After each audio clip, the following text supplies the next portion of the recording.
the difference, right? You probably know both cities much better than I do. Yeah, for sure. Yeah, I was working in SF at Skill AI when I first Oh, graduated from Waterloo, that's and great. it was great. Like I learned a lot. I have a lot of friends who are still in SF and definitely love the city, love the grind. Um, Toronto is just like more balance. Like you get to Balance, balance. have a grind and also have more life. Nice, Yeah. nice. So we are live, by the way, just to let you know. But I keep hearing work-life balance a lot when it comes to Toronto and Canada in general, because I feel that people appreciate that a lot more here. And there are two kind of people, right? One who want to hustle, who need the speed, who needs to, see the growth, 10x, 20x. But then I feel there are also people who want to prioritize work life and they want to take it slow. There's a lot of talent here, but there's also an appreciation of just taking things slow and keeping time for yourself as well. I don't know if you heard that, Suhas, but that happens here a lot. Oh yeah, okay. And probably haven't interacted as much, but thanks to you, I think we're growing out the community there as well. So hopefully, we get to interact with more folks there. Yeah. I mean, you building something called indistractable, right? Yeah. So does that eventually help you also find a good work-life balance? What is it about? Like, and we'll come to that as well, what Iris is also building before we come to communities. But just to give a little background about what you're building apart from the community. Yeah, absolutely. I think I've been interested in productivity for a long time now. And I realized that lots of people around me are just stuck to their devices all day long. So, with a friend of mine, we started building a minimalist Android launcher. Idea was to cut down digital distraction. Today, we're at about 1.8 million downloads, and lots and lots of users were hooked onto the product. Lots and lots of feedback coming in. So it's been a great journey. Um, but yeah, I think building in this category has also taught me that how hard it is to get once you're hooked onto. I mean, it's an addiction, right? Like these social media apps spend billions of dollars to hook you onto their apps. So I think Yeah. there's a scientific process in the way they come and increase their uh, time spent on the app. And in the longer term, there's lots of research being done where the ADHD cases going up, lots and lots of um, people struggling with focus and attention, right? So we're just trying to help Yeah. people win back focus in their life. Long way to go, but I think it's been an interesting journey Yeah, so far. but do people even want focus and tension? Sometimes I think so while there is a growing trend for going offline, these dumb phones, these flip phones are back, and all those things are happening. But there's also this whole content that is short and it keeps going growing, and there is an audience for that as well, right? So we are living in sort of two worlds. Sometimes I feel. I think that's a battle. That's a battle. Do people want it? I feel like a lot of people want it. Do they want to put the effort to de de-addict from where the platforms are today? I think that is the battle that a lot of people are facing, right? So yes, everyone wants to become more productive in their life. Everyone uh, wants to spend life more meaningfully, but Yeah. unfortunately, the hook is way too strong for a lot of people to come out from.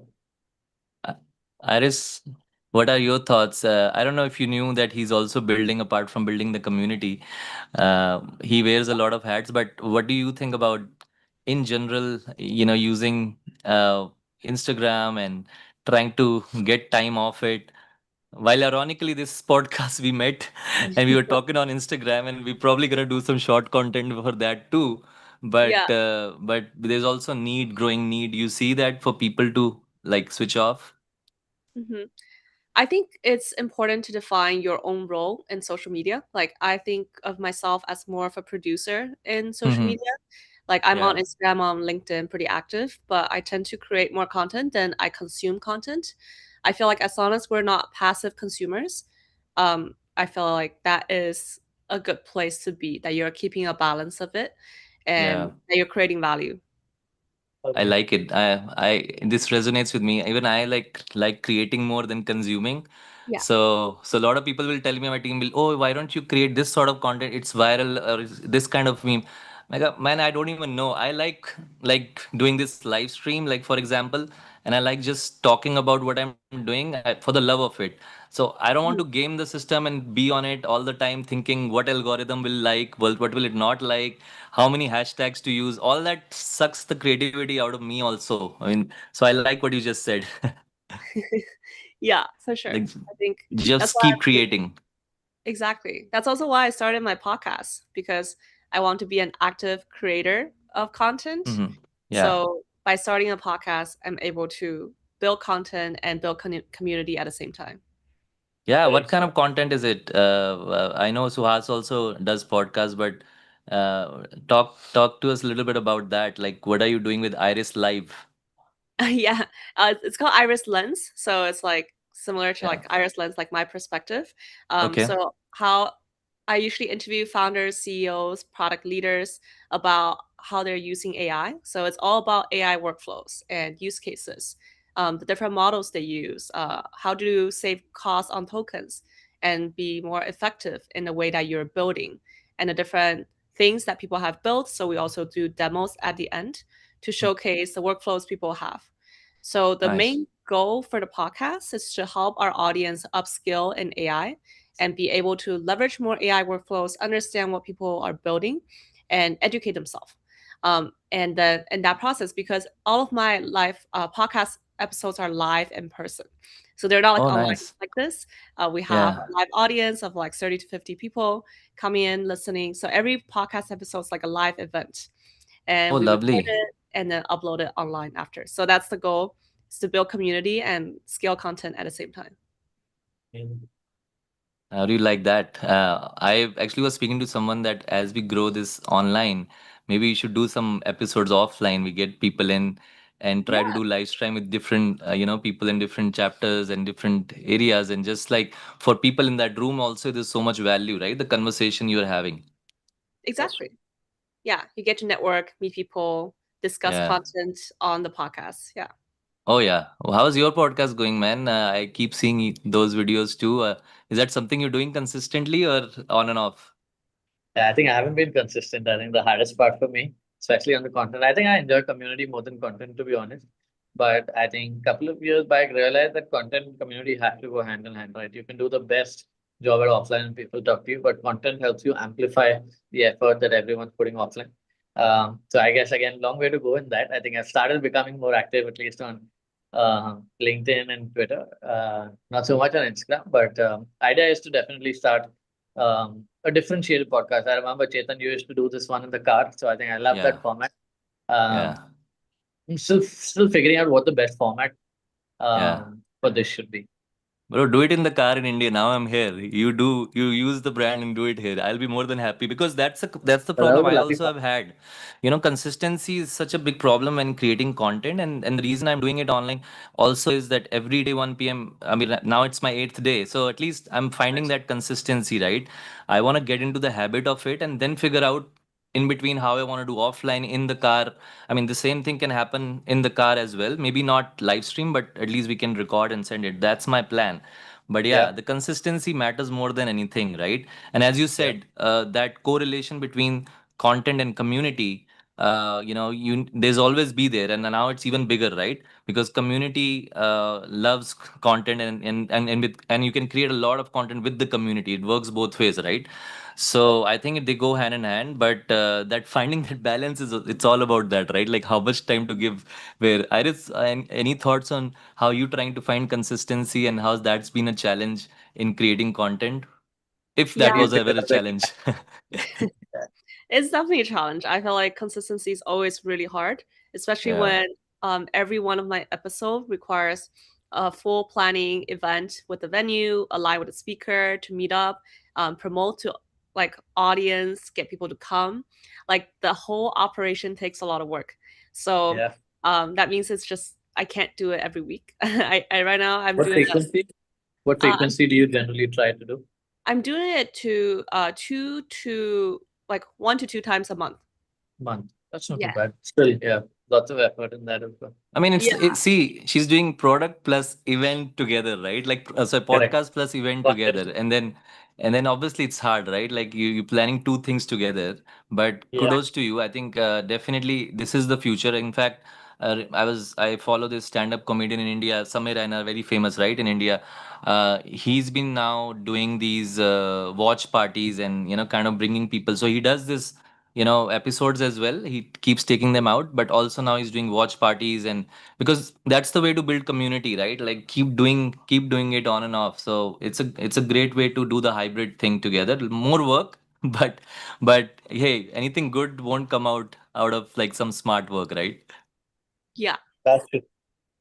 That's true, right? And now talking about the specific communities that you both have been building, even I have been building, so would love to also talk about that. But just in terms of why did you even start thinking of community, and when did you realize that you are a community person? I want to hear both the answers together, and that will give the audience also a little bit about you and what your experience has been. But why did you start building this specific community that you're building? And when did it hit you you're a community person? Iris, you want to go first, then Suhas? So what's I think I realized that I was really into building community a while ago, like in COVID. So how I got, I guess, a little background on me is that um, when I initially went to school at Waterloo, I studied finance, and I realized I didn't like finance because I think I don't like how it doesn't have like real world positive impact in a way. Like it's kind of like just keeping things in check and keeping the system running. And I'm not like a rule follower, and I like figuring out like what's new to build, like what's to be disrupted. So then I founded a nonprofit during COVID, and that was the first community I built online, and that I was really happy with, like how we're able to bring impact in real world. So the idea was that we wanted to raise funds for restaurants that were struggling during COVID to be able to give out free meals to people who are food insecure. And it was a B2B2C platform that we built from scratch. And I gathered a community of around like 30 volunteers to help us build the platform up Wow. together over a Hmm. year and maintain it. And then we fundraised $42,000 and gave out Right. 3,000 meals to people in need in 5 cities in the US as well. So it was like a lot of work onboarding restaurants, like operationally making sure that Yeah. every meal is like delivered correctly. And so that was my start of like realizing that I really enjoy building community and seeing how the impact of my work actually come into real life. And that's when I Yeah. fell in love with like building product as well. So I would say building community has gifted me with understanding how my actions impact the world, understanding my passion for building product, and then really getting into product. Because after building Open Meal, which is my nonprofit, I was able to intern at Google X and Microsoft, and then full time worked at Skill AI as a AI product manager, and I've been doing that for the past 4 years. So now I work at Amazing. like a Series B startup as a senior PM in the AI space Hmm. as well. And I'm still building community. So now I started like Iris Lens 3 months Yeah. ago, and Yeah. now we already have like 8 episodes that's been recorded and 8 events thrown, and community is growing. So I think now the focus is more so on like how do I help people upskill in AI and like make sure that Yeah. people are not getting replaced and that you are becoming in control when AI is taking over your Yeah. work. So It's a great story. I didn't know that because the first thing I saw it there was an emotion, right? When you started in COVID, the impact was more important than anything else at that time, right? yeah, And then you realize that you actually have a super skill of building a community because you mhm, were going after impact, something emotional, and yeah, then you built a community, and then you got into product management as well, which is also a great thing to talk about, project management career, which we'll talk in a bit. But a great story that gave a good theme for our live stream today. yeah, exactly. So basically, in summary, building community is actually giving back to the community and yourself as well, because you will learn so Yeah, much and grow so much in that process. yeah, yeah. Suhas? Yeah, I think as you structured it so well, my journey is slightly the order is slightly opposite because I got into product first, worked full Mhm. time in the product space, and just before the pandemic, realized that at least in the region I where I was located, I was in Bangalore. in India. Think of that as the Silicon Valley of India, right? Like just like how there is SF for the US, I think that's what Bangalore is for India. And there were so many startup events happening. I was in product, but product management looks so different when I read about blogs online from where I was learning to what I was applying to everything that was actually being done in this part of the ecosystem. So I was like, okay, hey, let's not let's get some people together and that will allow me to learn from. That was my selfish motive out there that hey, I don't have a great network in this. Maybe if I put something like this together, and idea was not to build a community, but at least just get interesting people in the same room and we'll figure where it goes from there. I probably didn't even know what community management was back then. But I think that first event that we did was just an offline event. That went pretty well. There were almost 50, 60 people turn up in the room. This was 6.5 years, 7 years ago.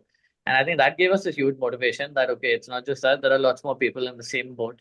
And then they started becoming more consistent on offline. I think the first one went well, gives you the dopamine, gives you, the validation that something like this should exist, right? Picked up the ropes from there. And since you mentioned pandemic, I think uh, the pandemic allowed me to believe the power of community so strong, right? Because by then, I think we'd already organized quite a few events. We were across cities, we were scaling the community, and we were very offline, right? We were offline only, in fact, Yeah. back then, there was nothing online. As soon as the pandemic hit, we went into lockdown, everything shut down around us, right? So no events anymore. But the way, I mean, the good part is we had offline volunteers in 9 different cities in India back then when we were offline. And these were the cities where there was a cry for help. So just rallying, there were almost 200 folks who came together. We created WhatsApp groups, tried to help a lot of people in India. I think that really proved to me. And we created a platform called IndiaCovidResources.org, right? I think that really truly gave me like meaning in terms of understanding, okay, hey, this is something, if I didn't have a community, there's no way in 2 days we could muster up so many resources, right? Um, and I think ever That since I, that story I didn't know. I mean, you kind of now both of you have like built communities and impact in COVID. yeah, I think even I probably don't talk about that a lot because I think that period was hard. But since you mentioned that, I think that came back to me on, uh, just taught me a lesson in terms of, okay, hey, this could be extreme. If done well, I think communities are very powerful. And I think Yeah. Mhm. just built on that layer. And I think it's been 6.5, 7 years running this. Today, we're almost 240,000 members across 28 cities globally. So idea is definitely to scale up from India to the globe. Again, like I said, I think it's a long way to go, but I think we've definitely found a footing here. Yeah, that's a big number, man. 250K almost members that you brought into the community in some way. It's a great metric, and I'm even more proud because in COVID only, me and Suhas met, and I was doing this sort of an online virtual chat with him about his Correct, community that he was starting back then. And to correct. see it come here and also be involved in the community of leading their Canada efforts. I mean, for me, it has always been special the way because I've seen how he's built it, right? Because while there are a lot of communities out there, I mean, which are doing good work, but I don't know which one to associate with unless you really believe in that person who are building it, right? Because the value system needs to match, right? Like I think somewhere that was important for me, and for me, I mean, I basically when I came to a new country 2 years ago, the community was not there for me, right? So I thought either I can be part of some communities or why not start building one because I was seeing a gap of at least the product, specific communities. Not that they're not there, but I felt they're not as many people who knew about it. So I felt, we should definitely bring the product folks here before even the founder folks, which is the other part that, that also he runs. But I felt product folks is a need here while there are a lot of founders community, but there were not many people talking about uh, product. So I think I also used this skill of mine to just be participating in communities in India to actually building one because I like people, like Yes, I like. you should probably talk about it as well. You've been doing community for a lot longer than both of us have. I think if you want to make a line about how you Yeah, got that's into actually, I mean, I would love to say yes, but that's actually not true because I genuinely, before I met you 2020, when I started Honest Create, I was doing my jobs all across. So I was actually not part of any community. I was changing one job to another and trying to figure out what do I love doing. But I think when I joined Head Start, That's when an India-based community, again grassroots level founder community. That's when I felt that wow, this they are so big, so there must be a need for it, right? Like people want help, people want support. So I thought I'll use my network to build that community here in Canada. And Iris, you came to one of our events, product tear down. We did a small one. Remember, we were there for that Yeah, day. I was there. I mean, Yeah. we like to keep it small, intimate, 20, 25 people, very curated, because those are the kind of events I like doing. I know if I'm putting the right people in the room, something will happen between them. So I don't need to do a lot of work to think about, okay, how will I create value? Because value is more important than the number of people joining the event. I mean, that's something I've always paid a lot of attention to, index that a lot more, because events are also changing, right? So I mean, value again, impact values, I think that's the one common thread that can only give you time to build something which has no money immediately, right? Like community building is not like something giving you money from day one. I mean, it's going to happen. So what drives you in that duration is your inner values, your inner commitment, emotions being attached to the building the community. So I mean, that's what I feel about it. So there's so much of emotion about it, right? So Iris, for you, the community, what is now the plan of using the community in your current role right now that you're doing? Like, why are you even building it, and what you building? Where you working? Probably that would love to know more. So why I'm building the community is essentially first is that I'm personally really interested in AI workflows, and I feel like building a community also kind of like keep hold myself accountable in hosting these like podcast conversations, and it's personal growth for me too, right? Like because when I'm hosting podcasts, I'm learning more and more about how do I make sure the conversation is interactive, and I've gotten a lot better at like audience attention management. Like when I Mm-hmm. notice people's attention drop off, then I'll move on to the next Hmm. topic, and then I'll Yeah. also always like summarize what the speaker has talked about and to make it easier for people to follow along for what we're talking about.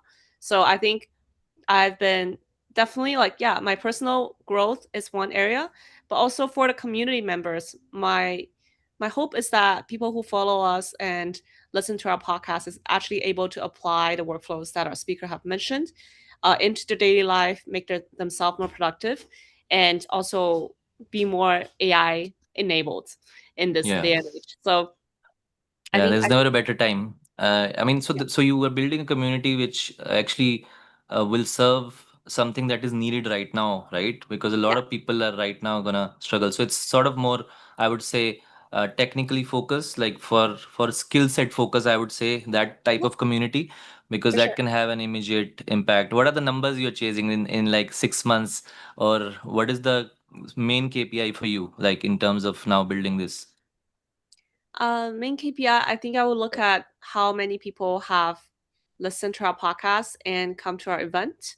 And right now, I think we're after a couple events, each event averaging around like probably 40 people. Mm-hmm. So after this many event, we have probably around 200 to 300 people that has come to our Yeah. event.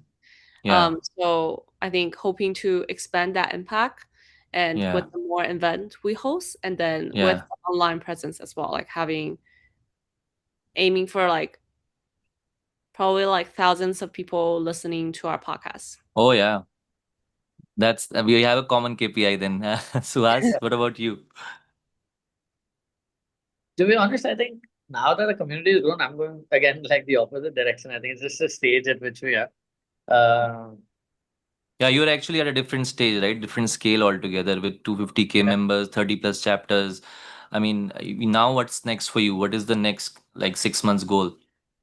I think 6 months from here, we definitely want to have engaged chapters across the top startup cities globally, right? Like Toronto included. I think idea is Yeah. now to not expand uh,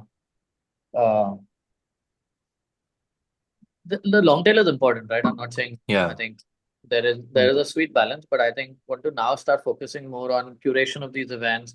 Want to start Mm-hmm. focusing, and by the way, we're doing a lot of different formats of events. So I think Yeah. one want to learn from cities that are hyper um, futuristic, right? Like SF, I've spent some time there, so I can talk about it. That I think the kind of events that happen there, I haven't seen that happen across many different parts. So the kind of events that I've seen in Europe, I don't see that happen in India.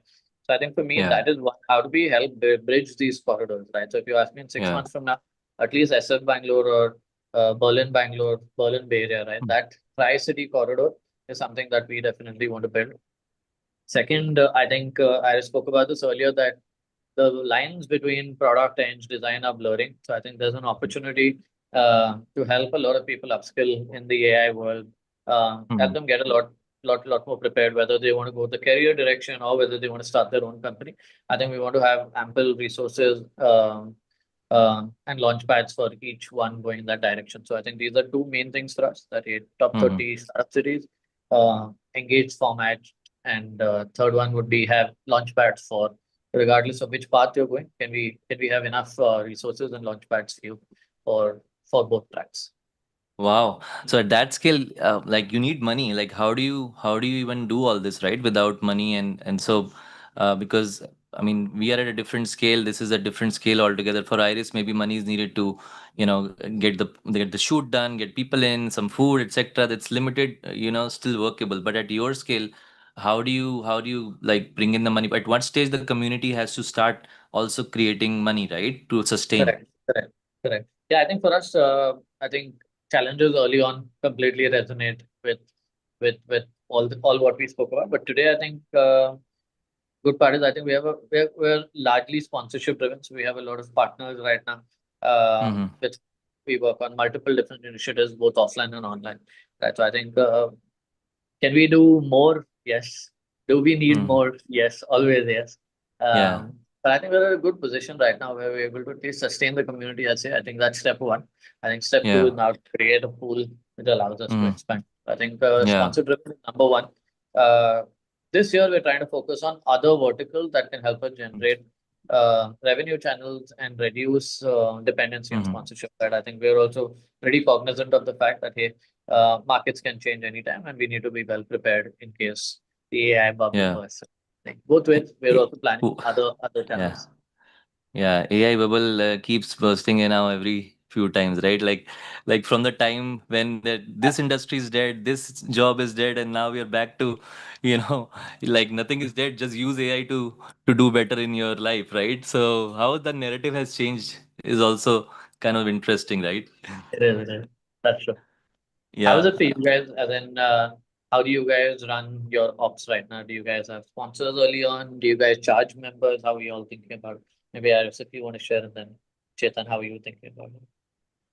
I think it's a little hard to charge member in our case because we're like more focused on providing value to audience, and then I think sometimes we can charge for events, but that's Yeah, not like the main revenue source.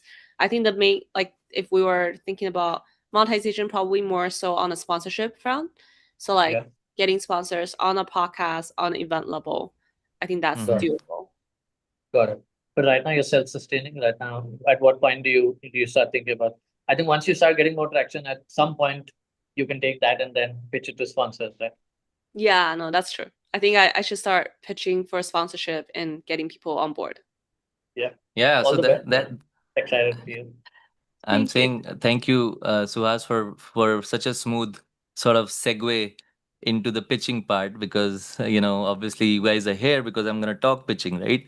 So and that's what I do for a living, and that's what I enjoy doing as well. But Hmm. yeah, I mean, just pitching your idea to a potential sponsor, what can that pitch be? Because since you are looking to start pitching, TPF is also pitching but at other level to another level of companies. So am Yeah. I. Let's do like a small rundown of each other's pitch and maybe help Nice. kind of sharpen the pitch. How about that? Sure thing. Yeah, sure. Sounds good. Are you ready for it? Yeah, let's do it. Yeah, see, you signed up to get it on a live stream with me. So there has to be some bouncers or some unexpected moments, right? Yeah, for Cool. sure. So I think for the value proposition of Iris Lens is that you Mhm. will be able to, like, our audience will be able to get exposed to different tools that they can Mhm. leverage in AI upskilling, And the companies that we're probably targeting will be those that are building in the AI space and providing these tools to our audience. So if, let's say, a company like Whisperflow sponsors our event, then we'll be able to help become the extent of the advocate for the product. So we are essentially the product evangelists in the most natural way possible, coming in Yeah. from like a both community standpoint and a podcast standpoint, and that we will be able to have natural plug-in with these tools when we're talking about tools in the podcast session and help them promote their brand. So I think that's the value prop of sponsoring Iris Lens as a brand that is currently building AI tools. So can I say that maybe the people who come to your events, and if we are able to evangelize a product which is your potential sponsor, probably the KPI should be matched with like how many of them end up using it. For a sponsor, that may be important. Do you think like, okay, let's do 6 events, maybe give you $5,000, right? And then can we get these many users? Do they end up expecting you that? Maybe Suhas, you know it because you've been pitching also, but a lot more. We've been pitching too, but you know this game, right? So eventually the brands expect you certain KPIs from that, or just brand visibility? I'm I sure think we, they, yeah. yeah, sorry, go ahead. Right. I'll go ahead. My assumption is that they would expect some KPI of like Mm. using a specific link that you send out to the attendees and see how many of them actually use it. But yeah. Yeah. So the first event you have to like sort of, if you promise that KPI, then you'll have to make sure that the people who come, they also sign up, use it, right? And sometimes there can be interesting way. Maybe they have free credits that are already there, and then you just pitch it to in front of 40 people that hey, just use this product. In this case, Whisperflow, right? I'm saying that can be one way, and then I think that's one way that anyway brands expect Suhas, or there are more ways they expect things out of you. I think, see, for a brand like Whisperflow, you're right, right? Like it could be as simple as, they give you some money for activation, which is what this campaign is. But Yeah. for them, UGC could also be interesting, right? Because you're getting 40 people in person, you're probably getting someone very senior in the ecosystem, which maybe they don't have the bandwidth to manage, right? So that podcast episode could blow up. So that there are multiple different integrations and promises that can happen here. They're probably investing in not just the offline event, but also the possibility of UGC, possibility of the podcast blowing up, possibility of clippings. I think clippings is huge right now. So I think with us, you have this long form podcast that is being recorded there. I think that is valuable in itself. Um, for other brands in the B2B space, I think lots of new formats that are coming through, right? Like you're seeing a lot of dinners going on right now. That Hmm. is pure bottom of funnel, direct conversion. Of course, not selling, but at least deeper relationship building. Deeper Uh, relationship. Yeah. yeah. Eventually, The I people think, who care. yeah. On a top of funnel content business, I think you can build a nice, healthy newsletter as well. That could become an interesting vertical for you to pitch. Um, I think you pick up one as an anchor, like in this case, a podcast is the anchor. I think on top of that, then newsletters could be an interesting bundles today are coming, right? Like I think if you've seen, there are these AI companies that are giving out credits, people bundle it, that is given out, that is growing pretty well. Um, Multiple different formats and offline, right? Like eventually you could do like a year-end conference, right? That's a great way to Yeah. monetize sponsorship. So yeah, I think I would divide it into two buckets. Largely, one comes the branding dollars, one comes from the slightly more The, marketing and sales dollars. I think I would yeah. divide and then multiple different initiatives under each of them. Yeah. Some brands they focus more today on branding. I think pitch those kind of initiatives. There are others Yeah. that want a very, very healthy ROI on how much they are spending. I want to track Yeah. that. So that could be like think of initiatives on both because then the person you're selling to is very different in both cases. Good feedback. That's like a lot of good knowledge pieces there from your own experience. Thanks to us. So I mean, let's go for each other's specific audience, like she told, who can be a potential, B2B client, and then also what can be the value prop. Maybe so as you talk yours, I'll talk mine, and then we kind of do a elevator pitch to each other, right? And and like role play and do that and just see how it is, right? So we understand your offering and your value prop too. Who are you Yeah. pitching to? Tell me your ICP. Yeah, I think today, largely chatting with companies for whom AI builders is a cohort that they want to go to. We today run one of APAC's largest product and tech communities and slowly growing this globally. So our pitch is fairly simple for a brand that started in the West, want to enter APAC. I think we're a great gateway for you. Second, any builder company raising capital want access to senior leadership. We have a lot of CXOs in the community, right? So added to what Iris Mm-hmm. said, I think for us that becomes a very interesting vertical. Uh, with a lot of companies raising capital, need help going Mm-hmm. to market to their particular ICP, right? So yes, of course, the numbers matter, but I think we're very active on the bottom of the funnel as well. So we talk to brands, try to understand what their outcome for this quarter or this year is, Mm-hmm. try to understand how much budget they have, take that essentially pitch that okay, hey, we have access to we built this community for 7 years, and Yeah. this is the way we sustain the community. We'd love to partner, understand your objectives, and come Mm-hmm. in and try helping you with 3 4. We have 19 different initiatives or IPs today. We probably Mm-hmm. can like curate 3 4 interesting initiatives across top of funnel, middle of funnel, bottom of funnel Mm-hmm. view, and then present a package. Interesting. So top company from US who wants to get into I'm just putting on chat GPT2. Top company from US who wants to sell B2B in India. That's a good prompt. Yeah, that could be consumer B2B. I think both of them work, but yeah, more I'm just B2B. thinking any name that comes up and see OpenAI has just recently come, right? So I mean OpenAI may be a good example. Can you help them in their next journey, right? You want to take that like pitch to OpenAI? Yeah, actually, we're working with OpenAI already. I think next 3 days, in fact, fourth, fifth, and sixth, we have three events lined up with them. One is a dinner format, one is a coffee and code, basically we've worked out of cafe, and third one is we're partnering with a VC fund and doing like a roundtable. So we have OpenAI, Anthropic, Replit, Emergent, Lovable, um, 11 Labs, Whisperflow. We're working with all of them right now. In fact. Nice. Amazing. That's So incredible. so you Yeah. what does that mean? That you don't want to pitch to anybody, or like No, I you want have your more. hands I full? want more companies. I want more companies like that. So ask ChatGPT, feed in these 7 8 companies, and ask them what is the next 25 we should be working with. I think of all these companies, I'll share the screen. Probably, have you heard of Retool? And that's the first Yeah, time I'm hearing the name.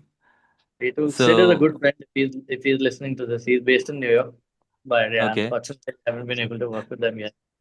yeah. So let's talk about what they are doing, right? Just so that we understand a potential ICP for you. See, even if he's not listening, we'll make sure we are tagging him and giving Take some it to short content or some link to it, right? So don't worry on that. what was But your prompt? What did oh you put my, in the prompt?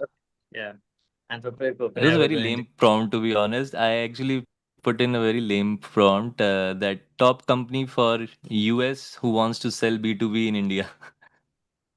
That's fair. I think these are pretty common. Some of these for sure. I think maybe you just need to put our builder community in there that will work with a community of folks across product and design. So I think some of these we already work with. So you're right. I think Figma, and I guess Yeah. I'm guessing some of this is very No, common to the one you will want to reach out to as well, right? Yeah, for sure. I will definitely these are like companies I would reach out to too. Yeah. Maybe see, we can Chetan, if all you reach know. out to, and Yeah. we can all will now see we have a common goal now, right? Common ICP, just so that we understand like who we want to go. And see, this live stream means that collaboration should happen, right? Like my point is to bring somebody like Suhas and Iris in a meaningful way on this live stream, so that Yeah. these collaborations happen, right? Between the founder or a VC or the two product people. So because I know you individually, I know like who the right people to fit in. That's my sort of skill set, right? So my whole Yeah. live streams are about, getting the right people, talking meaningful things, yes, so that audience can also see it, but also the collaborations to happen between people who are coming, right? That's the idea of my live stream. Any thoughts, Swaz? Yeah, absolutely. Would love to, Iris, if we can help in any way. Would love to jam. I think you both are in the same location, so I'm hoping You guys can collaborate and do lots of things. And yeah, wherever we can help, we'd Yeah. love to. Yeah, Yeah, for yeah. sure. We should See, definitely collaborate because we're pitching to be- the same people. yeah, we're Yeah, pitching to the same people. We can bring them, we can find exploration there. But also, like one of the other like regular series we are doing is, cold calling while on the live stream, and absolutely. I'm bringing two stand-up comedians who are also cold callers professionally, and so we're gonna do that on Wednesday. So I'm excited about Wow. that too. And then, yeah, if the brands want to come in and say, hey, we can cold call for you, and if we can actually help you close deals, give us some percentage, right? Or give us some fixed money. So that's my way of using my network for collaborations like these. Very cool. Very Yeah. cool. You have they can cold call on our behalf. I think Iris and my Yeah. behalf. Like Yeah, like yeah. You what you can guys, you expect. guys, you Yeah. guys come as a. So I'm bringing a founder. I'm bringing a cold call expert, and I'm the pitch person, and we can all collaborate and jam and try to make Very a live stream. What is it? very cool. Like I think that's an interesting format. I think I'll tune in Yeah. to listen at least. See, so of course, the real impact will come when these deals start happening, right? When these Yeah, collaborations start happening, right? That's the KPI I'm chasing. I'm not chasing number of followers, viewers. Yes, that'll be good. Distribution is important because without distribution, there's no point. But even if my one episode, which has maybe right now 2,000 followers on my YouTube and about 200 on my Instagram, but I have a lot of followers on my LinkedIn, 11,000 followers, right? So my combined network, I know I have quality over quantity, so I'm not worried about just the numbers, those numbers, chasing those numbers. amazing. No worries. So Yeah. Mira, No, so we what agree. will my pitch be? We can discuss that too amongst each other. But Sure. let's do an elevator pitch. Firstly, by us, and then we can have each other do elevator pitch for each other. How about that? Let's do it. Iris, if you meet somebody from this company, single out a company. Let's do Whisper Flow only for this conversation, okay? Sure. Because we already spoke about it. So Yeah. if he's in a event, how do you go and say, what do you do? So I built a live podcasting community focused on AI workflows and tools that we recommend to our audience, where we have people coming in, listen to our episodes, and then being able to showcase the different tools we use with a live demo. So if Yeah, Whisperflow becomes our partner, we'll be able to do live demos for Whisperflow and be able to become an extension for evangelists for your product.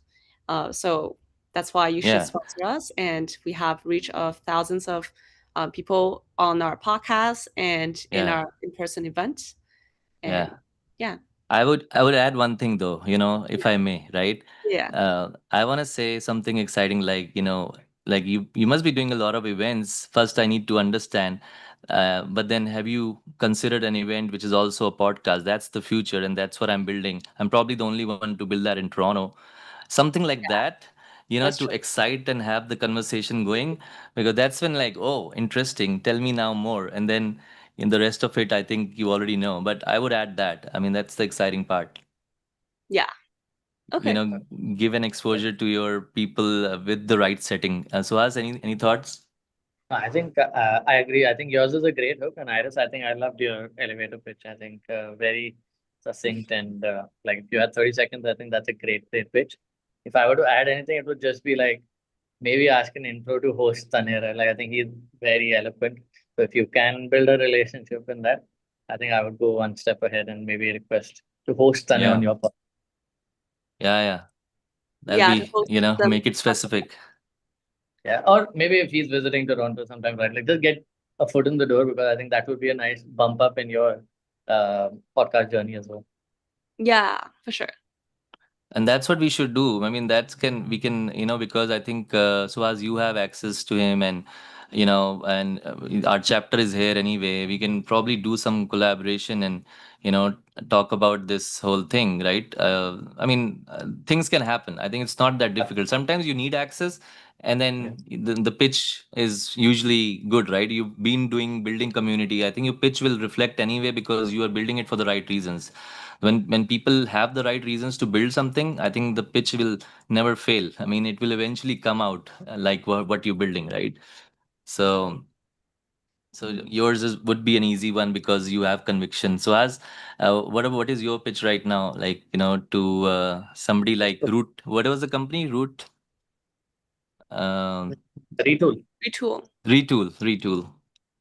To be honest, I think I'll probably have to study Retool again because now in an AI world, they're another product builder, right? So I think I would definitely like go out to them, and if it's retail, it will be definitely focused on more enterprise. That hey, we have access to like 1,000 plus slightly larger companies in this region. You guys are great at the product. You've been around for a while.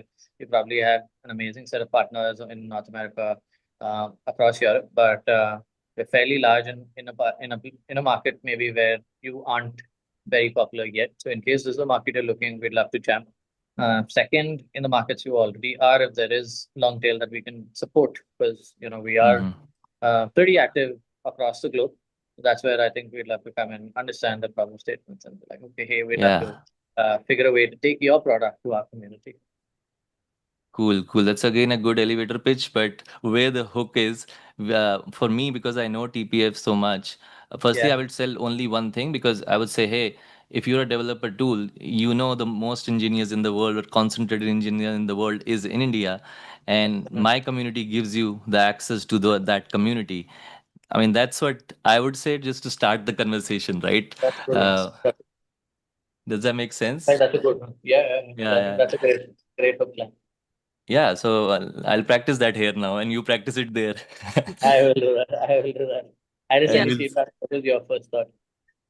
I thought you could like mention a reach because I think people will be Oh, really yeah, impressed with like the 25,000 plus like members and this many chapters, like right. to make them understand that you actually have a very deep distribution system in the Okay. places that they probably cannot reach.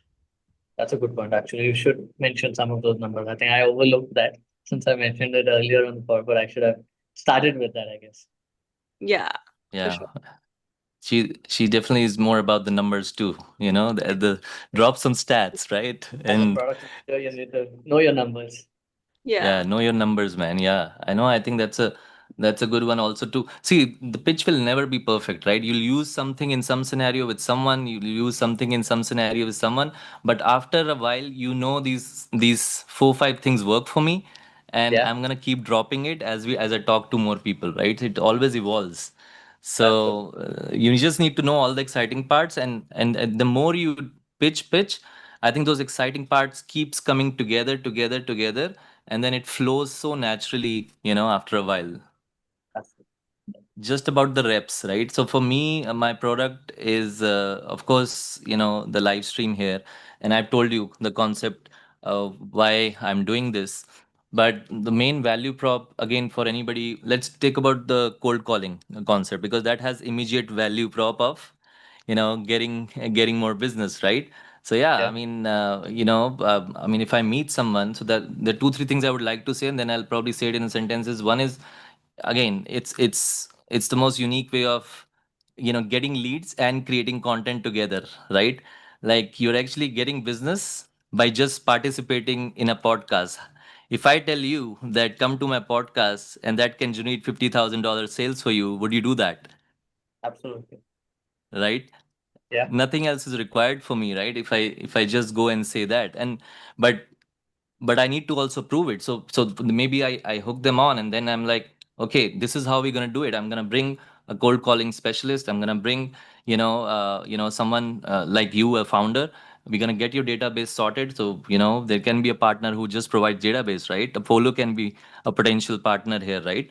yeah, We'll use the Apollo data and we'll close the deals. So that's what I will say. I mean, my whole value prop is you come to the podcast, you get content which is very authentic because live streaming is just raw and authentic, and there's an audience for that. You get yeah, audience in front of the right people, founders, VCs, product people, and then of course you get sales in the end, right? So I mean, it's a no-brainer. Give me like $10,000 to come to the live stream, and you get all the three. But then if I close very- it, then that's where it can be tied to the, hey, these leads were actually good. So maybe I will give you half before coming, and then the other half as per how it goes. yeah, yeah. That could be interesting. Yeah. So now you know. So, Iris, any thoughts on my pitch? What else can I say? I think they'll probably have questions about how you are able to close that much lead and Hmm. your approach with it. So I'll probably like Yeah. have more details about your distribution there, and then what you're going to talk about on the live stream and how you're able to achieve it with Yeah. them. Like the live pitch format, I think is pretty unique in Yeah. helping them understand that you will be workshopping with them to help Yeah. them pitch live and convert better with their pitch. Yeah, yeah, yeah. That's it. So now the last segment is, suppose we're all pitching to Elon Musk, our products. So Iris is gonna sell mine, and I'm gonna sell, Iris's product. No, Suhas's product, and then Suhas, you are left to sell whose? Iris, Sure. right? So, yeah. So that's what we'll do. So Iris, you're gonna sell my product of the live stream to Elon Musk. Okay, and Mhm. imagine that, and then I'm gonna do that to Suhas, about what he's selling. Yeah. So I would say first, did you notice that there's something missing on Twitter? Like I feel like we don't have the live stream feature on Twitter, and where you can get value on being on the live stream is that you should come to the live stream that Chiton is hosting, and then be able to pitch your product, and then also be able to gain the live practice in while chatting with other like-minded product people and discover collaboration opportunity. And I think this is a great way for you to do a bit more like practice and Yeah, like workshopping together yeah. and meet interesting people. No Yeah. brainer, man. Mic drop, right? Like Yeah. your move. It should be then your move, Elon. Yeah.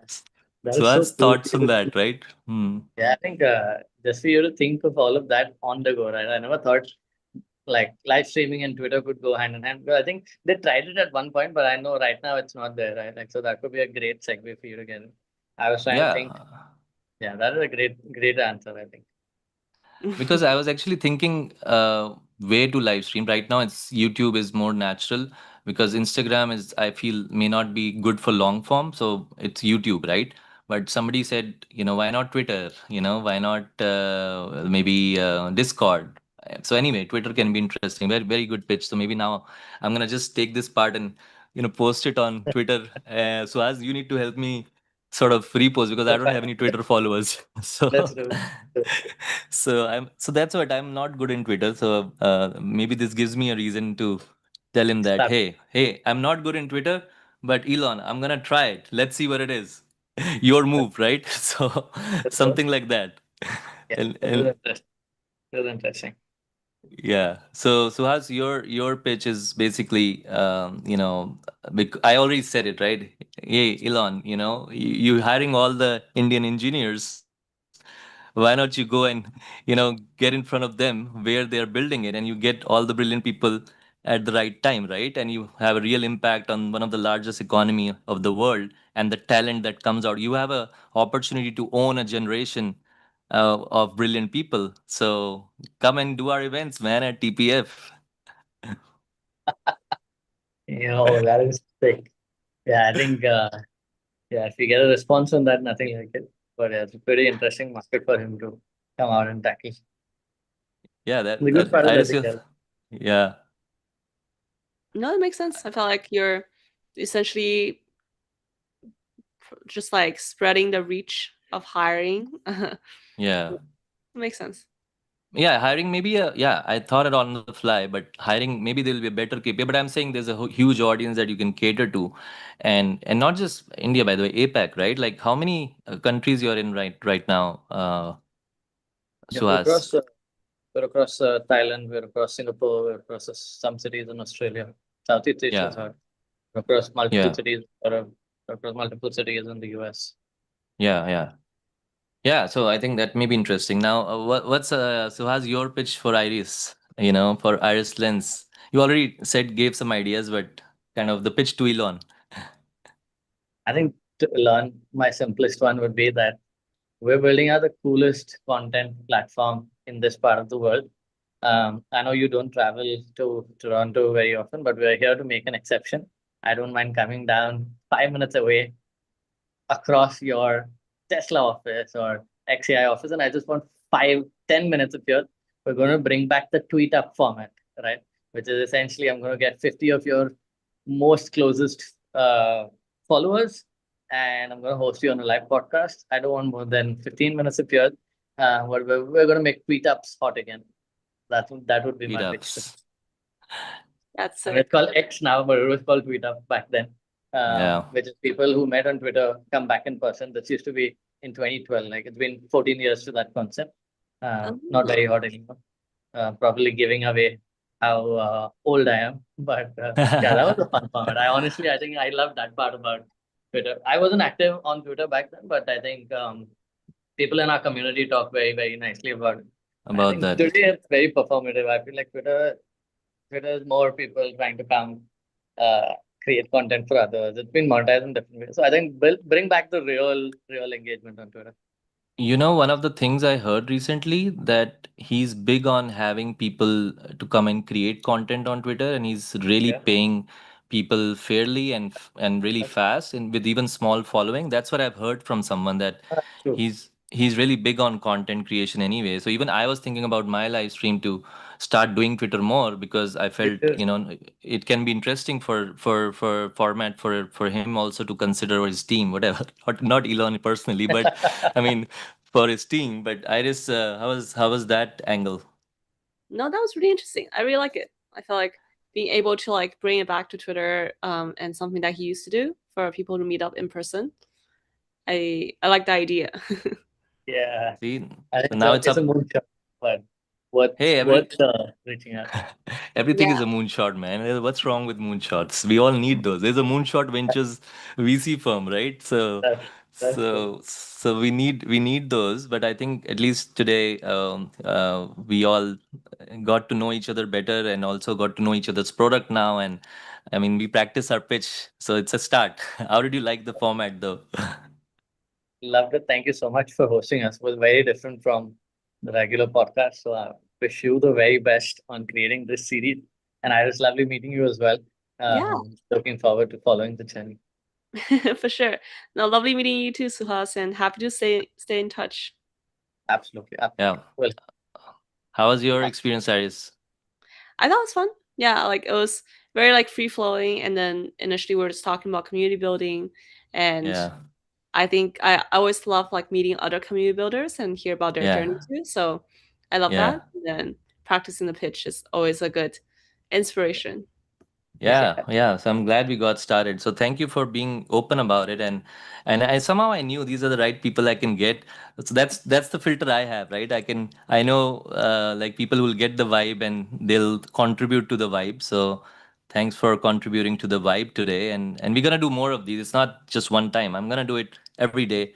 So whenever you're free, let me know a few days before. I would love to keep reaching out for any relevant guests who are coming in so that you keep meeting interesting people and there's value for your time as well, right? I know you came for me or you liked some content and in general, but I also want you to get some value of meeting another guest who can add value to you. So that was good for me to do it. Just a one small ritual. I usually do a prayer before we end it.